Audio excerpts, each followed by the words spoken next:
بسم اللہ الرحمن الرحیم۔ گزشتہ بیان جو تھا اس سے منسلک کرنے کے لیے ذرا سی پچھلی مرتبہ کی بات کہ انسانی نفس کو شرارت کا موقع کہاں ملتا ہے، اور اللہ تعالیٰ نے قرآن کریم میں یہ بات ارشاد فرمائی ہے کہ وَنَفْسٍ وَمَا سَوَّاهَا، اور انسان کا نفس اور جو اس میں بھلائی کی صلاحیتیں ہیں، فَأَلْهَمَهَا فُجُورَهَا وَتَقْوَاهَا، اللہ نے اس میں تقویٰ بھی رکھا ہے، اور اللہ تعالیٰ نے اس میں یہ صلاحیت بھی رکھی ہے کہ وہ چاہے تو اللہ تعالیٰ کی نافرمانی کرے، اور نافرمانی بھی اللہ کی معمولی درجے کی نہیں ہے، وہ سرکشی کرے اور بغاوت کر دے۔ اللہ تعالیٰ کے ہاں ایک آدمی کا بغاوت نہ کرنا اور کرنا بہت معنی رکھتا ہے۔ ایک صورت یہ ہے کہ آدمی پر کسی جذبے کے غلبے کی وجہ سے گناہ ہو گیا تو اللہ اسے معاف بھی کر دیتا ہے، اور یہ بھی ہو جاتا ہے کہ جسے ہم اور آپ گناہگار سمجھتے ہیں وہ حقیقت میں نہیں ہوتا۔ کس مجبوری سے وہ اس درجے پہ آیا کوئی نہیں جانتا۔ حضرت رسالت مآب صلی اللہ علیہ وسلم نے ایک آدمی کا قصہ بیان کیا، اور عبداللہ ابن عمر رضی اللہ عنہما لوگوں کو سمجھانے کے لیے اپنے کانوں پہ ہاتھ رکھتے تھے اور کہتے تھے وَإِلَّا فَثُمَّ، اگر میرے دونوں کانوں نے رسول اللہ صلی اللہ علیہ وسلم سے یہ نہ سنا ہو تو خدا کرے یہ دونوں کان بہرے ہو جائیں۔ یعنی اتنی اتھینٹک بات تھی، اور انہوں نے بتایا کہ رسول اللہ صلی اللہ علیہ وسلم نے فرمایا کہ بنی اسرائیل میں ایک آدمی تھا اور اس کو ایک بری عادت چمٹ گئی، اور اس کا گزارا ہی نہیں ہوتا تھا، تو ایک رات نکلا کسی خاتون کے لیے، اور اس نے ایک عورت کو دیکھا ایک جگہ، اور اس نے اس سے بات کی اور اس سے وہ راضی ہو گئی، اور جب وہ پوری طرح اس کے لیے تیار ہو گیا تو اس نے اس لڑکی کی آنکھوں میں آنسو دیکھے تو بہہ رہے تھے، تو اس نے اس سے پوچھا کہ تم رو کیوں رہی ہو؟ اس نے کہا میں تمہیں نہیں کہہ سکتی کچھ بھی، تم نے جو کام کرنا ہے کرو اور مجھے فارغ کرو۔ اس نے ہٹ گیا اور اسرار سے پوچھا کہ میں نے تم پہ جبر کیا ہے؟ اس نے کہا نہیں۔ اس نے کہا میں نے کوئی ظلم کیا ہے؟ اس نے کہا نہیں۔ اس نے کہا پھر رو کیوں رہی ہو یہ بتاؤ؟ تو آخر پہ وہ بولی اور کہنے لگی کہ میرے گھر میں اگر بچوں کو کھلانے کے لیے ایک کوئی اناج کا دانہ بھی موجود ہوتا تو میں یہ منہ کالا نہ کرتی۔ تو 60 روپے اس زمانے کے اس نے طے کیے تھے، رسول اللہ صلی اللہ علیہ وسلم اس نے 60 روپے دیے، اور اس سے کہا میں کسی کی مجبوری سے فائدہ نہیں اٹھاتا تو تم یہ لے جاؤ۔ وہ چل پڑی، اور اللہ تعالیٰ نے فرشتوں کو بلایا اور کہا میرے بندے کو دیکھو، اس نے کتنا اچھا کام کیا کہ کسی کی مجبوری سے فائدہ نہیں اٹھایا۔ اور فرشتوں نے عرض کیا کہ اے رب یہ ہمیشہ گناہ کرتا رہا ہے، تو اللہ نے کہا بس اب ہم اسے اٹھا ہی لیں گے تاکہ گناہ کی زندگی ختم ہو جائے۔ اور اللہ نے فرمایا تم دیکھو گے میں اسے ابھی توبہ کی توفیق دیتا ہوں، اور پھر میں تمہیں بتاؤں گا کہ اسے میرے پاس لے آؤ۔ اور 3 دن کے اندر اس کے حالات بدل گئے، اللہ نے توبہ کی توفیق دی، تھوڑا سا بیمار ہوا اور اس کا انتقال ہو گیا، اور اللہ نے فرشتوں سے کہا کہ جاؤ اور اس کے دروازے پہ لکھو، جو لوگ اسے گناہ گار تصور کرتے تھے اور لوگوں میں جو اس کی بری شہرت تھی، تو اس کے دروازے پہ لکھ کے آؤ کہ غفر اللہ للکفل، کفل نام کے اس بندے کو اللہ نے بخش دیا، تاکہ لوگوں کو پتہ چلے کہ جو آدمی صحیح نیت سے ہماری مخلوق کے ساتھ کچھ بنا کے رکھتا ہے ہم اس کے لیے کتنی مہربانی اور کتنی عنایات کرتے ہیں۔ تو ایک آدمی کے نفس میں یہ ہوتا ہے، اور ایک ہوتی ہے بغاوت، اور بغاوت یہ ہے کہ وہ جان بوجھ کے اللہ کے حکم کو توڑے کہ یہ دیکھ یہ گناہ ہے، اس کے باوجود میں کر رہا ہوں۔ یہ سرکشی اور بغاوت جو ہے وہ اللہ کے ہاں بہت بری چیزوں میں سے ہے۔ انسان بادشاہ سرکشی برداشت نہیں کرتا، ماں باپ نہیں برداشت کرتے، تو اللہ ہے۔ اسی لیے اللہ تعالیٰ نے فرمایا کہ ان عذابی هو العذاب العلیم، لوگوں میری گرفت بڑی شدید ہوتی ہے، انی انا الغفور الرحیم، اور میں بخشنا چاہوں تو بخش بھی دیتا ہوں۔ تو انسانی نفس میں ایک یہ چیز تھی جو پچھلی مرتبہ ہم نے آپ سے عرض کی تھی کہ اس میں ایک چیز ہے اور وہ ہے غصہ، کہ غصے میں انسان کدھر بھی بھٹک سکتا ہے۔ اسی لیے شریعت بار بار اس غصے پر قابو رکھنے کو کہتی ہے، اور شریعت بنیادی طور پر سکھاتی ہے کہ انسان اگر غصے پہ قابو نہیں رکھیں گے تو وہ سبعیت کی طرف چلے جائیں گے۔ سبعیت کہتے ہیں درندگی کو۔ درندگی کا مطلب یہ ہے کہ اس آدمی کی روح، شیر، 7 درندے مشہور ہیں، بھیڑیا، شیر، چیتا، کتا، اور 3 اور بھی ہیں، ہاتھی بھی ہے، اور شکرا، باز، یہ چیرنے پھاڑنے کے لیے مشہور ہے، اور بھی ہے ریچھ شاید۔ بہرحال فقہا نے لکھے ہیں کہ 7 درندے مشہور ہیں، اسی لیے اللہ تعالیٰ نے فرمایا ما اکل السبع، اور جسے درندے نوچ کھائیں، الا ما ذکیتم، اور تم شکار کرو اور نوچ کھائیں اسے درندے، ہاں اس کے مرنے سے پہلے اگر تم پہنچ جاؤ اور اسے ذبح کر دو تو وہ شکار بھی تمہارے لیے جائز ہے۔ اس آیت کے ضمن میں فقہا نے درندوں کی تفصیل دی ہے۔ تو انسانی روح جو ہے ظلم کی وجہ سے اس میں درندگی پیدا ہوتی چلی جاتی ہے، اور نفس غصے کی وجہ سے درندہ بنتا چلا جاتا ہے، یعنی اس کی روح شیر کی صورت اختیار کر لیتی ہے، اس کی روح اندر سے بھیڑیا بن جاتی ہے، کتا بن جاتی ہے۔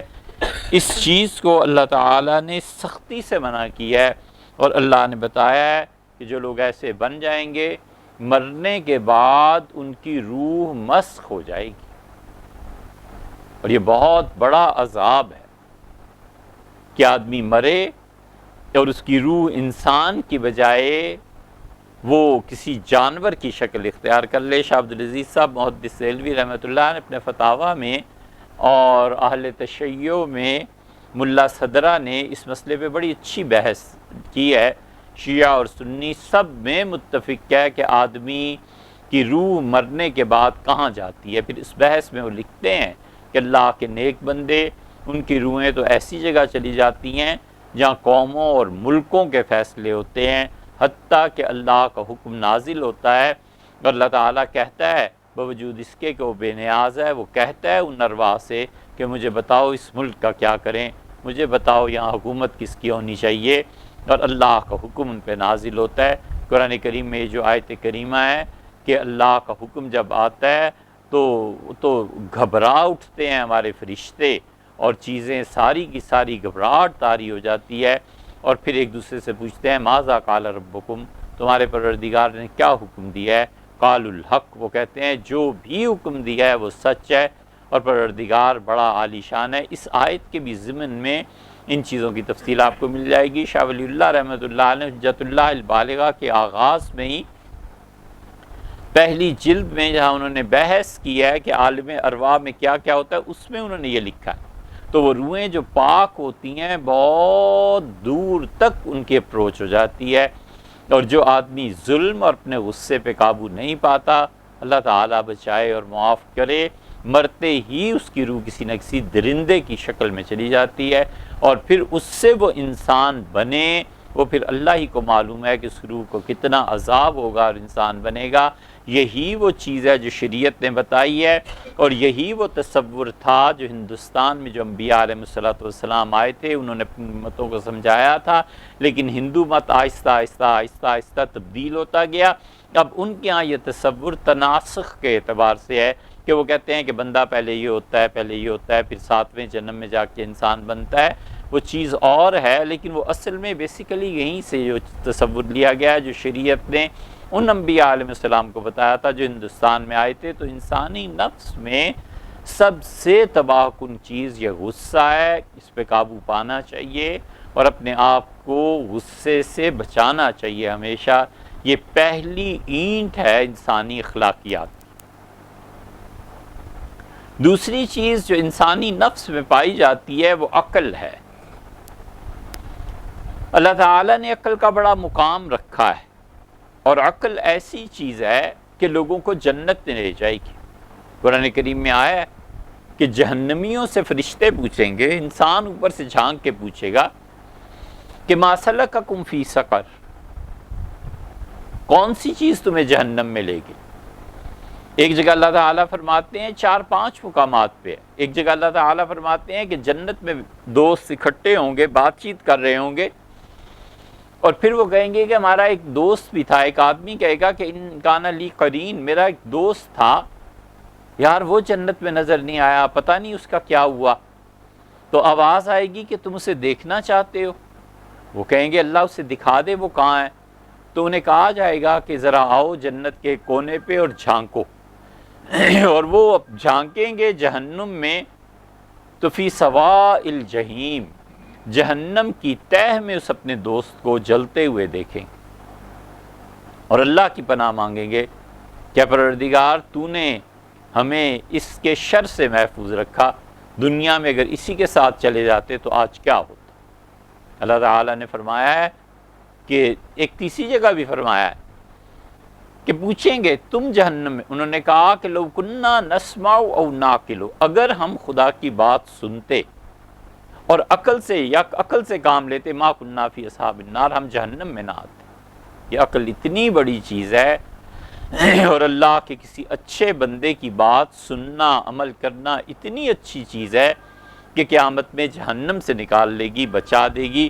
اس لیے سورہ ملک میں آتا ہے کہ لو کننا نسمع و ناقل ما کننا فی اصحاب السعیر، اگر ہم سنتے کسی کی بات، کوئی چھوٹا بڑا کوئی نصیحت کرے اسے مان لیتے اور عقل سے کام لیتے، ایک یہ چیز ہے۔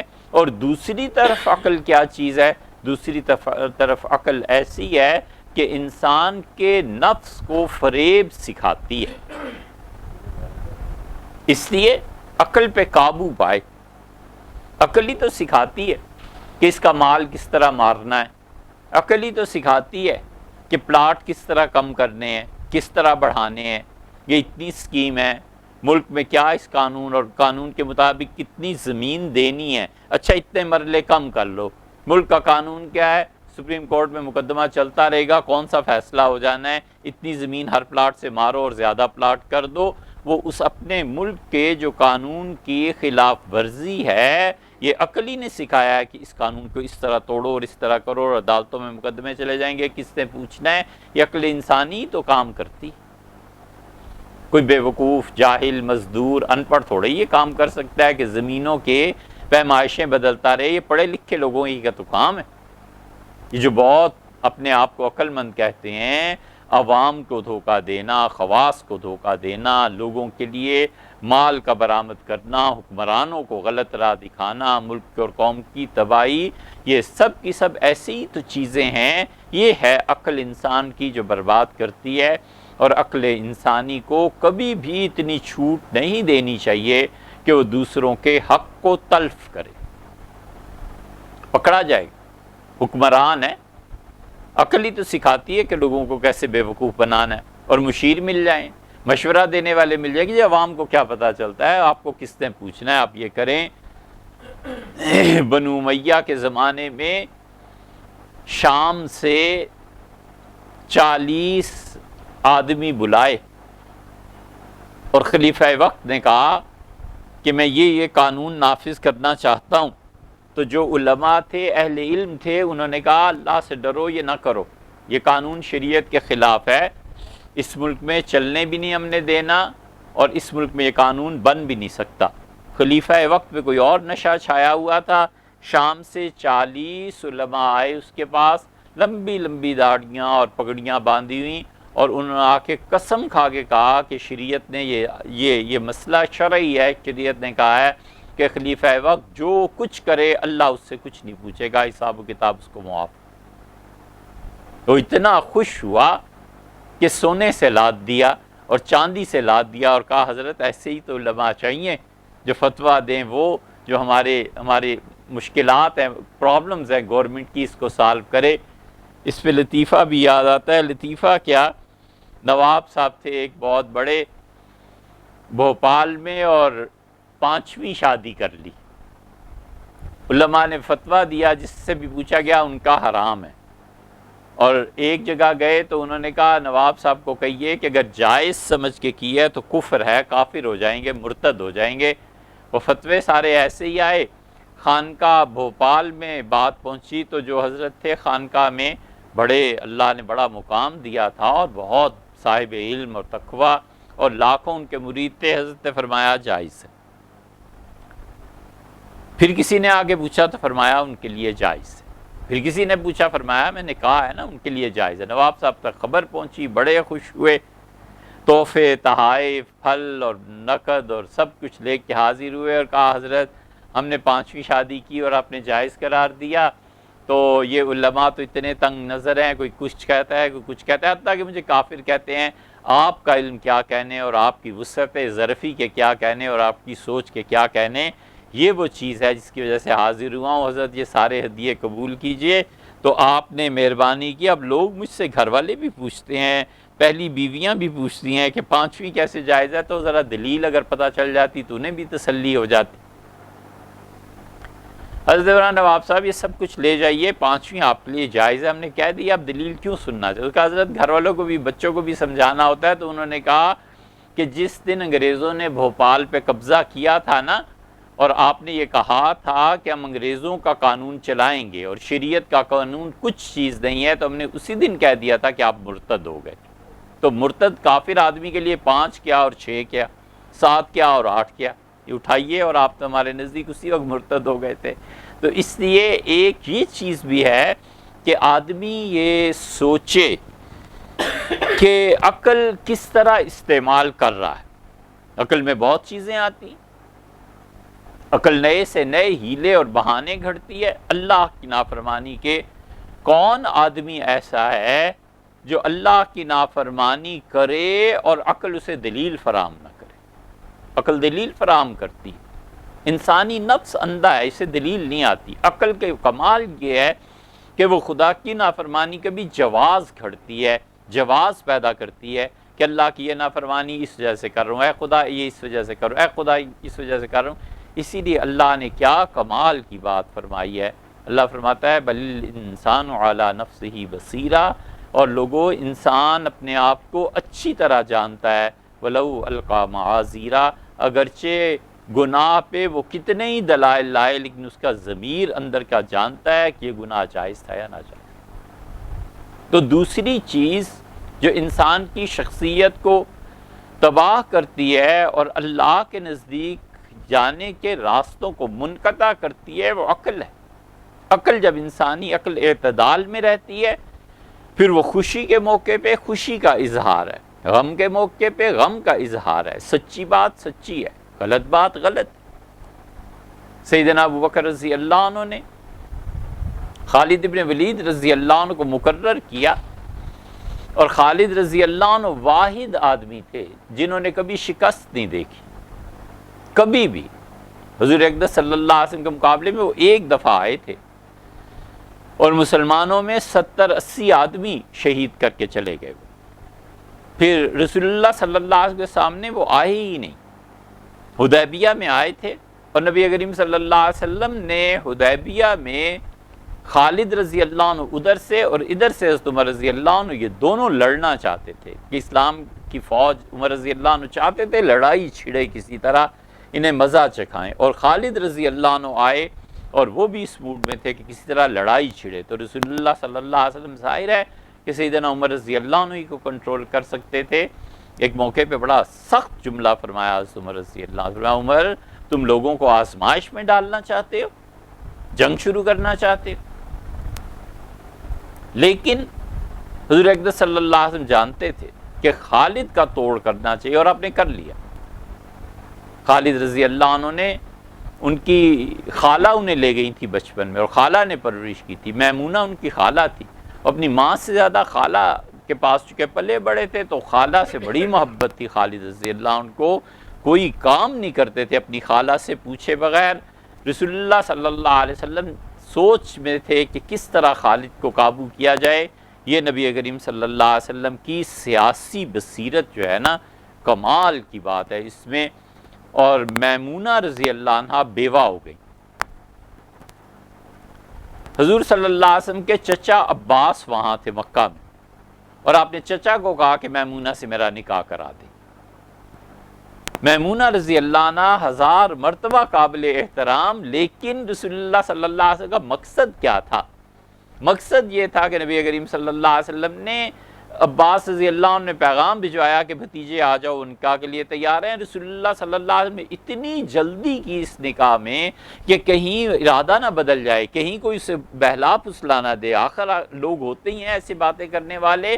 حالت احرام میں جو ہی مکہ داخل ہوئے ہیں فوراً کہا عمرہ بعد میں کریں گے، پہلے نکاح کریں گے۔ یہ وہ قابل اعتراض بات ہے جو نہیں سمجھتے کہ رسول اللہ صلی اللہ علیہ وسلم نے نکاح پہلے کیوں، اپنے عمرہ چھوڑو، عمرہ بعد میں ہے، پہلے نکاح ہے۔ حضرت میمونہ رضی اللہ عنہ سے نکاح ہوا، عمرہ کیا، اور رسول اللہ صلی اللہ علیہ وسلم میمونہ رضی اللہ عنہ کو لے گئے۔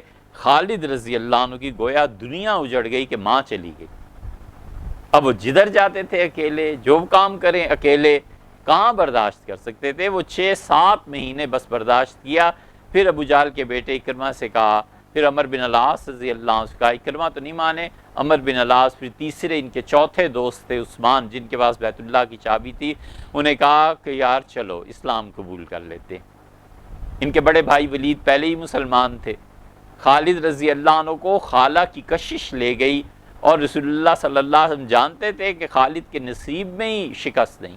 یہی خالد رضی اللہ عنہ ہے۔ اعتدال عقل کا ہے کہ انسان سوچے کیا چیز ہوتی ہے۔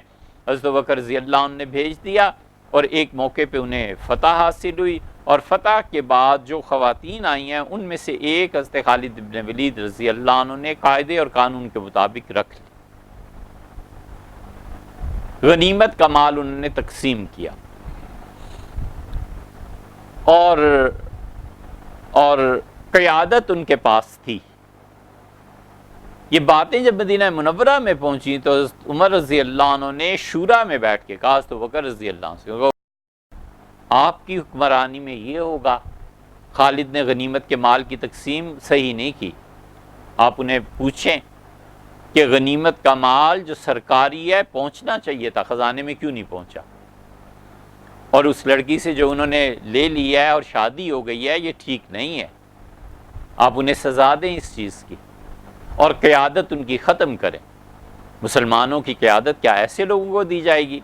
حضرت بکر رضی اللہ عنہ چپ رہے۔ پھر انہوں نے کہا ایک دن حضرت بکر رضی اللہ عنہ پھر بٹھایا اور کہا عمر مجھے یہ بتاؤ، ایک تلوار جو اللہ نے ہمارے دشمنوں پہ مسلط کی ہے، کیا میں اسے ہٹا کے نیام میں ڈال دوں؟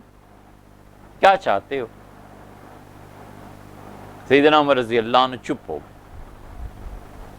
13 ہجری میں جب وہ خود خلیفہ بنے ہیں، پہلا حکم انہوں نے بھیجا لکھ کے، اور انہوں نے کہا کہ خالد کو قیادت سے ہٹا دیا جائے اور میرے پاس مدینہ منورہ آئیں۔ خالد رضی اللہ عنہ جنگ لڑا رہے تھے، اور ابو عبیدہ بن جراح رضی اللہ عنہ کو حضرت عمر رضی اللہ عنہ مقرر کیا تھا۔ ابو عبیدہ پھر بلایا حضرت عمر رضی اللہ عنہ نے بلال کو، کہا بلال یہ میرا خط لے کے جاؤ اور ابو عبیدہ کو دینا، میرا حکم ہے۔ ابو عبیدہ رضی اللہ عنہ نے خط پڑھا، چپ ہو گئے۔ حضرت بلال رضی اللہ عنہ کا یہ جو خط میں حکم آیا ہے آپ اسے نافذ نہیں کرتے، ان کا بالکل نافذ نہیں کرنا، ابھی جنگ ہو رہی ہے، ابھی ٹھہرو، حالات کو دیکھو۔ پھر جب جنگ میں فتح ہو گئی تو انہوں نے پھر فوج کو جمع کیا۔ ابو عبیدہ رضی اللہ عنہ کی اپنی رائے حضرت بکر رضی اللہ عنہ کے ساتھ تھی، لیکن اتنے عقل مند لوگ تھے، یہ نہیں ہے کہ خلافت سے فوری نافذ یہ وہ، اتنے عقل مند لوگ تھے کہ انہوں نے حضرت خالد ابن ولید رضی اللہ عنہ کو فوج کے سامنے بلایا، اور حیا اتنی تھی کہ ابو عبیدہ نے خط نہیں پڑھا۔ انہوں نے کہا بلال جو آپ خط لائے ہیں یہ لوگوں کو پڑھ کے سنا دیں، اس میں کیا لکھا ہے۔ جب انہوں نے خط پڑھا تو خالد رضی اللہ عنہ ممبر پہ بیٹھے ہوئے نیچے اترے، اپنی پگڑی اتاری اور ابو عبیدہ کے سر پہ باندھ دی۔ انہوں نے کہا حضرت نے آپ کو کہا ہے نا، بس آپ ٹھیک ہے اور میں جاتا ہوں۔ حضرت مدینہ منورہ بلایا ہے، یہ اطاعت اور ڈسپلن ہے۔ مدینہ منورہ پہنچے، حضرت عمر رضی اللہ عنہ استقبال کیا اور کہا خالد میں بڑا خوش ہوں تم نے میری بات مانی، لیکن معزولی ہو گئی، بس ایک بات رہ گئی، کیونکہ نکاح ہوا، جو کچھ بھی عورت کا معاملہ تھا شبہ تھا نا، تو شبے کی بنیاد پہ کبھی بھی حد جاری نہیں کی جاتی۔ حضرت عمر رضی اللہ عنہ نے نام ہی نہیں لیا اس کا، سرے سے کہا ہی نہیں کہ وہ عورت کا معاملہ کیا ہو، بس ایک مطالبہ رکھا، کہا خالد پیسے واپس کرو، میرا خیال ہے کہ ہماری حکومت کے پیسے ہیں، یہ خزانے میں پہنچنے چاہیے۔ خالد رضی اللہ عنہ مسجد نبوی میں آتے تھے، جب بھی ملے ہیں حضرت عمر رضی اللہ عنہ کا خالد پیسوں کا کیا ہوا، خالد پیسوں۔ ایک دن خالد بن ولید رضی اللہ عنہ نے اپنا اسلحہ، اپنا غلام، اپنی سواری، اپنے کپڑے جو گھر میں تھا لا کے رکھ دیا اور کہا امیر المومنین کل میری ملکیت یہ ہے، آپ لے لیں اس میں سے جو لینا۔ حضرت عمر رضی اللہ عنہ کا اس کا حساب لگواؤ کتنا ہے، پتہ چلا 80,000 درہم کا، ان کا اسلحہ بڑا قیمتی تھا۔ سیدنا عمر رضی اللہ عنہ کا ہمارا دعویٰ 40,000 کا ہے، 40,000 خزانے میں داخل کرائیں، 40 خالد بن ولید رضی اللہ عنہ کو دے دیں، ختم ہو گئی بات۔ عزت، احترام، عقل کے ساتھ، ڈسپلن کے ساتھ باقی رہا، نہ ان کے دل میں کچھ آیا نہ ان کے دل میں کچھ آیا۔ اسلام اس اعتدال کی فضا پیدا کرتا ہے۔ اصل میں ریاست جو ہوتی ہے نا، ہمیشہ اس کے متعلق یاد رکھنا چاہیے کہ کبھی بھی ریاست دو چیزوں کے علاوہ نہیں بنتی۔ ریاست، ملک، حکومت ہمیشہ دو چیزیں ملتی ہیں پھر بنتی ہے۔ روٹی کبھی بھی نہیں پکتی جب تک کہ آگ نہ ہو۔ کوئی بھی مثال آپ دنیا میں لے سکتے ہیں، یہ دو چیزیں ہوں گی تب جا کر ریاست بنے گی، چاہے وہ کافروں کی ریاست ہو چاہے وہ مسلمانوں کی ریاست ہو۔ اسلامی ریاست تو بہت دور کی بات ہے، کبھی بھی ریاست نہیں بنتی جب تک کہ دو چیزیں نہ ہوں۔ پرامن ریاست کہیے، فلاحی ریاست کہیے، حتیٰ کہ اسلامی ریاست کے انیشیل سٹیج جو ہے سب ہمیشہ دو چیزوں سے بنتی ہیں۔ ایک حکومت جب وہ قانون کو صحیح طرح نافذ کرے، اور دوسرے عوام کے اخلاقیات۔ اگر عوام کے اخلاقیات میں کمی ہے، سوال ہی پیدا نہیں ہوتا کہ حکومت کبھی بھی اسلامی ریاست بنا سکے۔ اور اگر حکومت انصاف کرنے میں، ریاست کی ذمہ داریوں کو پورا کرنے میں ناکام ہے، عوام کتنے ہی با اخلاق اور مسلمان ہو، ریاست نہیں بنتی۔ ریاست کے لیے یہ دونوں چیزیں ضروری، حکومت قانون کو نافذ کرے، عوام میں اخلاقیات۔ آپ خود سوچیں، شریعت منع کرتی ہے کسی ایسی جگہ تھوکنے سے جہاں لوگ دیکھیں اور لوگوں کی طبیعت خراب۔ شریعت روڈ پہ چلنے سے، اور آپ کے قومی ہیروز ہیں، نیشنل ہیروز ہیں، کرکٹ ہاکی میدان میں دیکھیں کھڑے ہوئے ہیں بے دھیانی سے تھوک رہے ہیں۔ آدمی کہتا ہے یار اس نے کہاں ٹریننگ پائی ہے، کیا مسئلہ ہے اس کا، ہر وقت تھوکنا یہ کیا چیز ہے؟ اب کیا اس کے لیے کوئی امیر المومنین ہو، کوئی فرشتہ ہو جو جوتا ہاتھ میں لیے رہے کہ جب غلطی کی تب مارا سر پہ، کہ یہ کیا ٹریننگ ہے، یہ کیا چیز ہے؟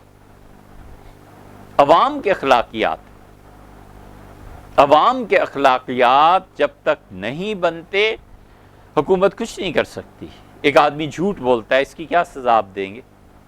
حسد ہے، ریاکاری ہے، کینہ ہے، بغض ہے، گالم گلوچ پہ تو چلو پھر کوئی قانون ہے۔ ایک آدمی ریاکاری سے کوئی نیکی کا کام کرتا ہے، اس ریاکاری کی گورنمنٹ کیا سزا دے گی؟ وہ کہے گی اچھا کام ہے کرو یار، کنواں کھدوا رہے ہو، ریاکاری تم جانو، اللہ جانے، کنواں کھدواؤ۔ اس لیے اخلاقیات یہ انسانوں کے ذاتی مسائل ہوتے ہیں جسے اللہ کا خوف درست کرتا ہے، یہ چیز ہے۔ یہ نہ ہو، حکومت زور لگا لے، قانون کچھ نہیں کر سکتا۔ اور اس کے آخر پہ ہم ایک بڑی اہم بات آپ سے عرض کرنا چاہتے ہیں، اگر آپ کے ذہن میں یہ رہے، اور دوسرا پلر ہمیشہ ریاست کا، وہ حکومت کا قانون ہوتا ہے۔ قانون کے نفاذ میں اگر گورنمنٹ لچک کھا جائے اور قانون کا نفاذ نہ ہو، کچھ نہیں ہو سکتا۔ حضرت عمر رضی اللہ عنہ نے پوری عزت احترام بھی دیا لیکن قانون کا نفاذ پورا کیا۔ وہ سمجھتے تھے کہ خالد رضی اللہ عنہ کی طرف پیسے بنتے ہیں، بجائے اس کے کہ خیانت کوئی چیز ہوتی، کوئی مقدمہ چلتا، کچھ انہوں نے ڈائریکٹ کہا بھائی اتنے پیسے جمع کرو، انہوں نے پیسے جمع کرا دیے، ختم ہو گئی بات۔ اسی لیے شریعت نے قانون کی اتنی سختی سے پابندی کو قرار دیا ہے کہ رسول اللہ صلی اللہ علیہ وسلم آنکھوں کے تارے اور محبوب تھے صحابہ کرام رضی اللہ عنہ کے، جانیں لوگوں نے ایسے ہی نہیں لٹا دی اس ہستی پہ۔ لوگوں کو محبت نہ ہوتی تو رسول اللہ صلی اللہ علیہ وسلم کے ساتھ جو تعلق تھا اگر یہ نہ ہوتا تو کون اپنی جان اور بیوی بچے اور گھر بار چھوڑ کے ہجرت کرنا، اور یہ سب اس ہستی کے ساتھ جڑنے کا اور عشق کا تعلق تھا رسول اللہ صلی اللہ علیہ وسلم سے۔ وفات سے چند دن پہلے مسجد نبوی میں آئے اور فرمایا میں تمہیں ایک بات کہنا چاہتا ہوں کہ اللہ نے اپنے ایک بندے کو اختیار دیا ہے کہ وہ چاہے تو تم میں رہے اور چاہے تو اللہ کے پاس چلا جائے۔ تو اس بندے نے کہا ہے کہ اللہ آپ کے پاس آنا چاہتا ہوں۔ حضرت ابوبکر رضی اللہ عنہ رو پڑے۔ ابو سعید رضی اللہ عنہ کہتے ہیں میں جوان لڑکا تھا، میں نے کہا ابوبکر رضی اللہ عنہ کے متعلق، میں نے کہا ابوبکر کا دل بڑا نرم ہو گیا ہے، بات بات پہ رو پڑتے ہیں۔ یہ تو رسول اللہ صلی اللہ علیہ وسلم کے انتقال کے بعد مجھے پتا چلا کہ یہ بندے سے مراد اپنی ذات پاک ہی لے رہے تھے، میں سمجھا ایک قصہ سنا رہے۔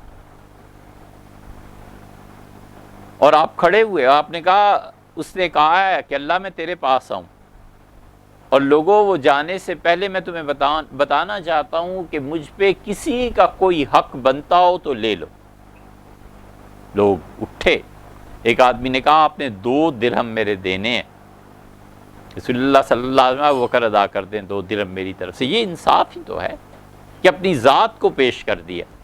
ایک صحابی رضی اللہ عنہ اٹھے، ان کا اللہ کے رسول آپ نے مجھے تیر چبھو دیا تھا بدر کے دن، جب صفیں درست آپ کر رہے تھے، آپ نے تیر دیا اور آپ کہا مجھ سے بدلہ لے لو۔ وہ قریب آئے اور کہا اللہ کے رسول اس دن میرے جسم پہ کرتا نہیں تھا، آپ نے کرتا پہنا ہوا ہے۔ حضور صلی اللہ علیہ وسلم کرتا اٹھا دیا، پیٹ نظر آنے لگا، آپ نے کہا چبھو لو، اور لپٹ گئے اور چومنے لگے اور کہا اللہ کے رسول مجھے بڑی تمنا تھی کہ آپ کے جسم مبارک کو چوموں، کوئی موقع نہیں ملا تھا، میں نے سوچا آج آپ کو ایک بوسہ لوں۔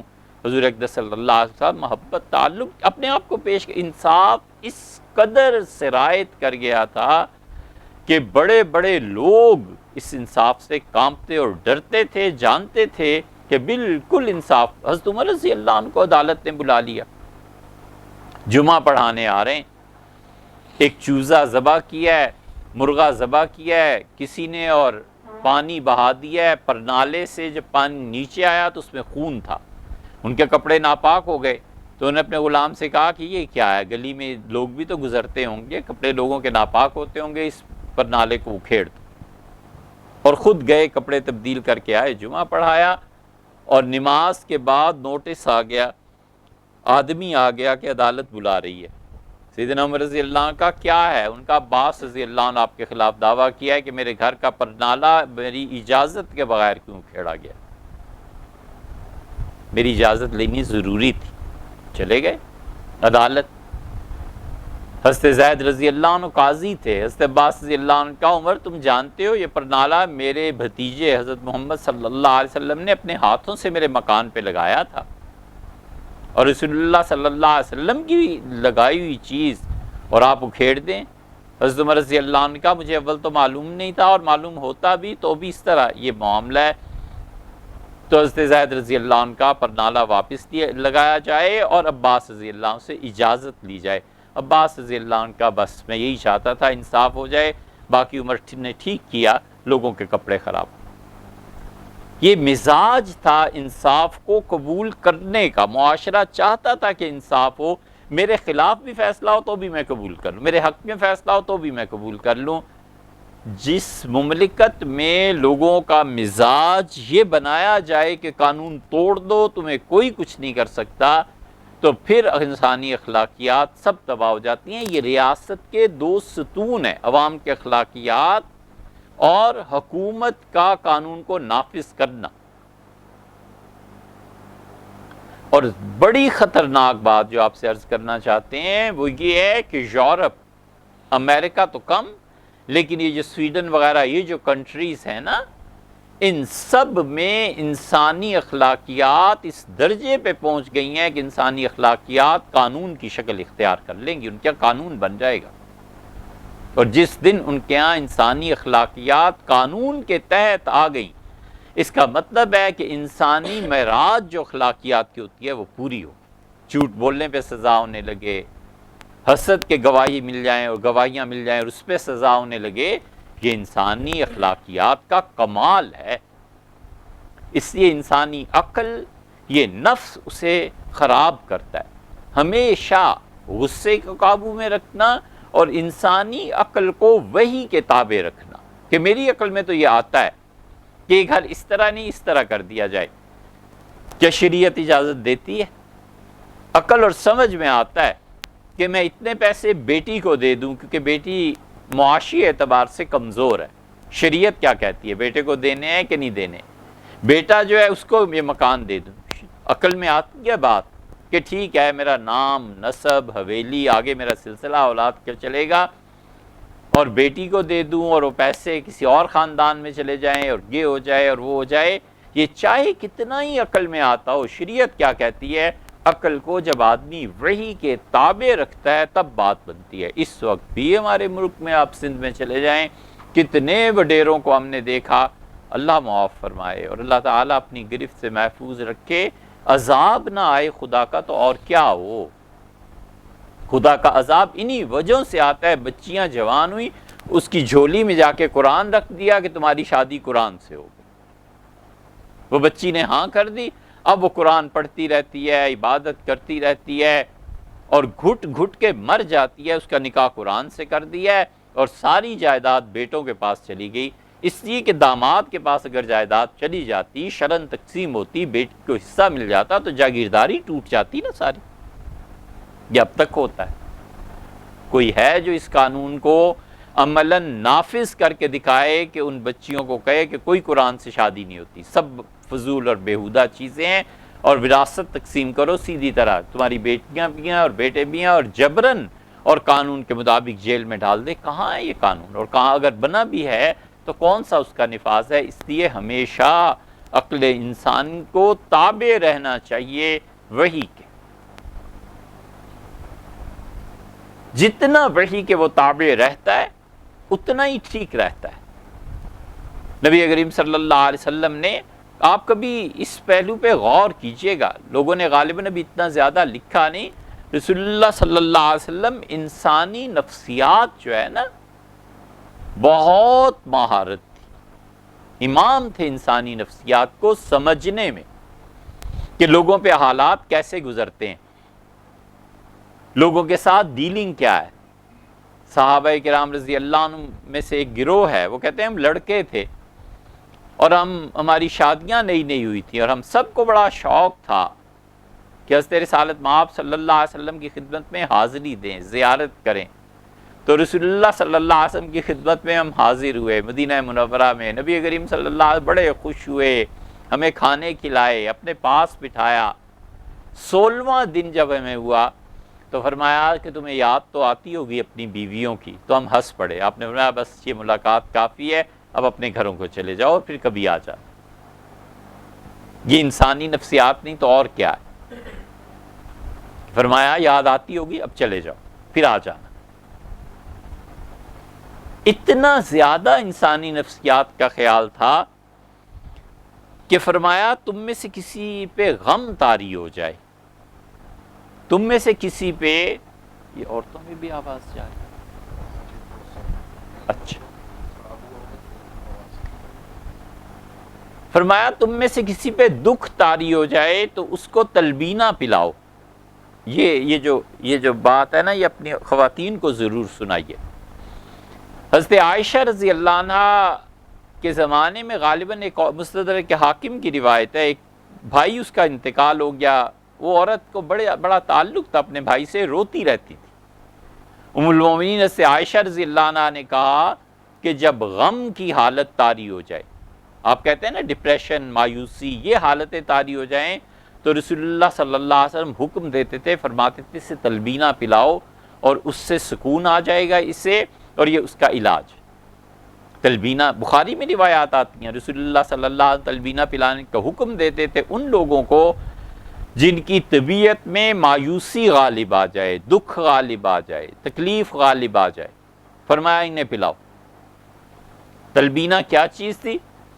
جو، بارلے، اس کو چھلکے سمیت، یعنی چھلکا ہٹا دیتے ہیں نا، اس کا چھلکا نہ ہٹایا جائے اور اس کو گرائنڈ کر لیا جائے، مثلا 1 کلو گرائنڈ کر لیا، اس سے 5 گنا زیادہ اس میں پانی ملا دیا جائے اور پھر اسے چولہے پہ چڑھا دیا جائے۔ حضرت عائشہ رضی اللہ عنہا کہتی ہیں ہمارے ہاں کوئی بیمار ہوتا تھا تو ہمارے چولہے سے ہنڈیاں ہی نہیں اترتی تھی جب تک کہ وہ ٹھیک ہی نہیں ہو جاتا تھا، کیونکہ رسول اللہ صلی اللہ علیہ وسلم اپنے بیماروں کو یہ پلایا کرو، اس سے ان کے دل کو سکون ہوگا اور ان کی صحت بھی ٹھیک ہوگی۔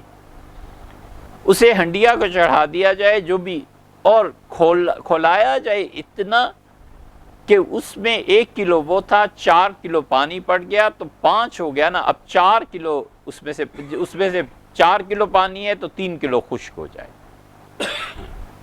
اور جو چیز وہ بنی ہوئی ہے باقی رہ گئی ہے، 1 کلو یہ اور 4 کلو وہ، اس میں سے 4 کلو میں سے 3 نکل گیا، 1 کلو یہ اور 1 کلو یہ رہ گیا، فرمایا اس کو کھلاؤ لوگوں کو۔ اب اس میں کوئی دودھ ملا لیتا تھا، کوئی شکر ملا لیتا تھا، ڈرائی فروٹس لوگ ملا لیتے تھے، یہ وقت کے ساتھ ساتھ ہوتا رہا، اور پھر بنانے والی خواتین جو تھیں اس کا بھی ہاتھ کا بھی ایک اثر گویا اس طرح سے ہوتا ہے کہ اس طرح سنوار کے بناتی ہیں، لیکن ایک کھانے پینے کی جیسے فرنی بن جاتی ہے، کسٹرڈ بن جاتا ہے، اس طرح کی چیز بن جاتی تھی۔